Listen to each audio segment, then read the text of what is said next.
First thing to say is risk-taking is fun, and this is my risk-taking behaviour on my Hobie cat, and I push things to the limit. Risk-taking can be very healthy. Most sports involve some sort of risk, and you cannot engage in sporting activity without taking some risk of injury. And also risk-taking is necessary. I think we've got to practice taking risks in order to acquire skills. We've got to practice taking risks in order to stretch ourselves and move on and develop. However, risk-taking can also be harmful. And in Children of the 90s, we've asked about a range of different risk-taking behaviours in adolescence. But there's a couple I wanted to concentrate on today. I've chosen risk-taking and injury in the road environment because road injury is the commonest cause of injury and death in young people. Gambling is the classic risk-taking, and there's a limited amount of data on young people's gambling, so I thought that would be very interesting to show you. And we're going to relate it to drug and alcohol use. So in terms of injuries, we asked the young people of Children of the 90s about parental monitoring at the age of 13, and this was in clinic. So this was the young people telling us about how they felt monitored by their parents, not what the parents said, it's what the young people said. We asked the young people to complete a sensation-seeking scale in the clinic at 15, and this was a computerized scale where they were asked to rate how they identified themselves against a range of different sensation-seeking and thrill-seeking behaviours. There was a confidential questionnaire in the 15-year clinic asking about drug and alcohol use. And at 16, we had a postal questionnaire which specifically asked about road use and road accidents in the previous 12 months. And this is what the young people told us. There was a 52% response rate to the 16-year questionnaire. And of those who responded, 6.3% had been involved in a road accident in the previous 12 months. And 40% of those individuals were hurt in that road accident. And roughly a third went to see their GP, a third went to A&E department, and 5% were admitted. Thankfully, there were no deaths, but there were some quite serious injuries with broken limbs. But also, 25% of young people just treated themselves after they'd had a road accident. So this is what young people were doing at the time of the road accident at 16. And you can see that the red group are those that were in a car as a passenger. And obviously the risk-taking behaviour then was the driver of the car, not the young person as a passenger. 7% were as pedestrians, 15% as cyclists, and 11% driving a moped or a scooter. There were a few who were in a car as a driver. About 2% of people at 16 had been involved in an accident in a car as a driver. And this is the risk-taking behaviour associated with bicycles, and the biggest one obviously is not wearing a helmet.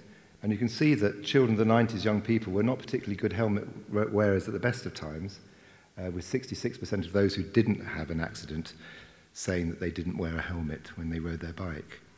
But there was an increased risk of accident in those who did not wear a helmet. And there was no enthusiasm at all by Children of the 90s young people for wearing any sort of fluorescent clothing on a bicycle. This is the risk-taking associated with motorcycles and scooters. And you can see there was a lot of activity with motorcycles off the road. And this is a normal part of adolescence for many young men. But it was associated with an increased risk of road accident. And driving a motorbike scooter on a public road without a license, there was a more than doubling of risk of an accident if you engaged in that activity. And this is the risk-taking with cars. And again, there was a lot of driving cars off the road without a license at 16, and that's on car parks and on private land.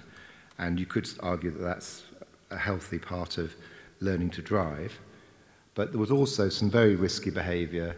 There was 13% driving cars on a public road without a license associated with a road accident.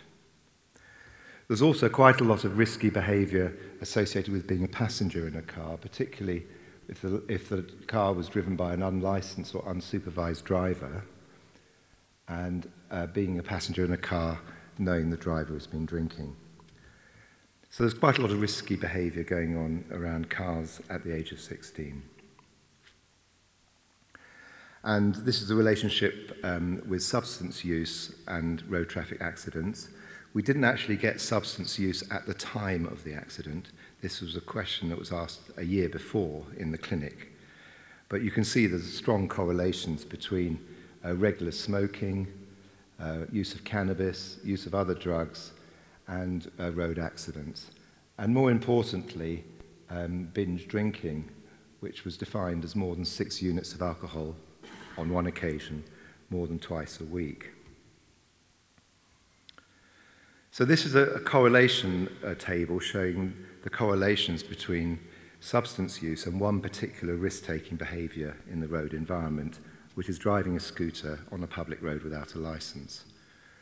So those that showed the risk-taking behaviour in red here were more likely to be daily smokers, more likely to use cannabis and other drugs, and more likely to have a history of binging on alcohol than those that did not show the risk-taking behaviour.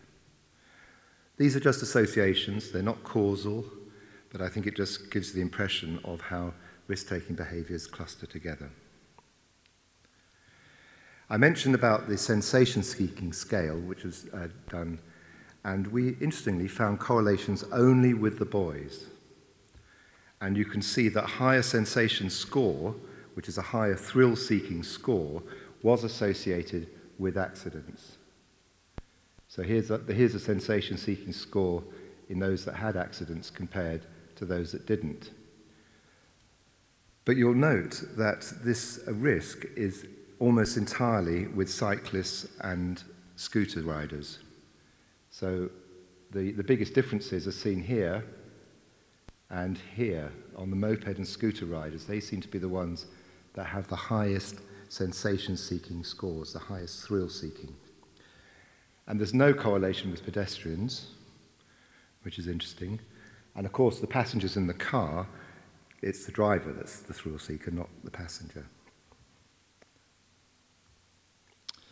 So the conclusions from the road injury data at 16 are that most accidents are in cars, and we know that because most accidents in the road are involving cars.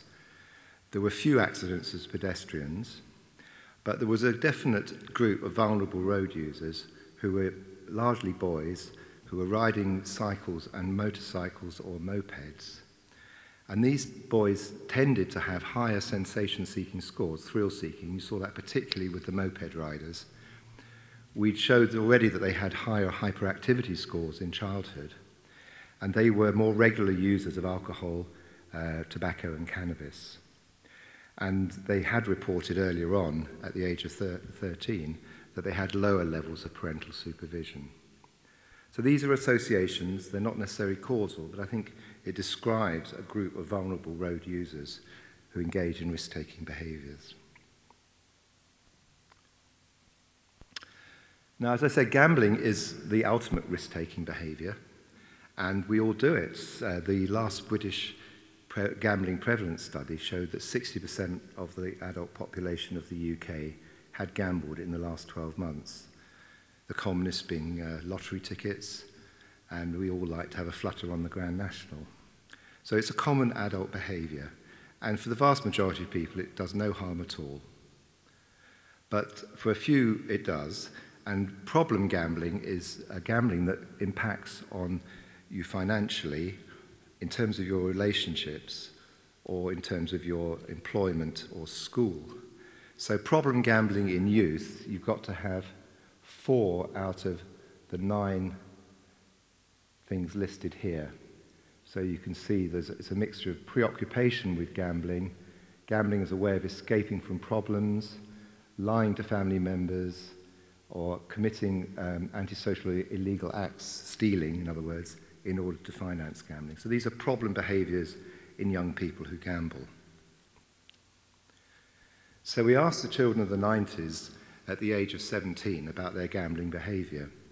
And this was done both in clinic on a computerised questionnaire and also online. So if they didn't come to clinic, they could complete the same questions online. The gambling activity questions were based on the British Gambling Prevalence Study, and so we asked about the same characteristic types of gambling that we knew we had data on adult gamblers. We asked the Problem Gambling Severity Index, which categorised gamblers into non-problem, low-risk, moderate risk, and high-risk problem gamblers. And we also asked the Gambling Cognition Scales, which were attitudes and beliefs about gamblers. So this is what the young people told us. Around 1/3 admitted that they had gambled in the previous 12 months. And of that 1/3, there were slightly more males than females. And there was another group, about 9%, who were gambling weekly or more frequently at the age of 17. And this is the ranking list of gambling activities, and you can see that national lottery cards and scratch cards are at the top of the list, along with private betting on card games, fruit machines, slot machines, and a whole range of other activities. And these were the ones that were the most common in the occasional gamblers: lottery cards, scratch cards, and betting at home. But if you looked at those that were gambling at least weekly, the regular gamblers, they had a different pattern. They were actually less likely to use lottery cards, but more likely to gamble online. So there was virtual gaming, online gaming, and online betting were more common in the regular gamblers.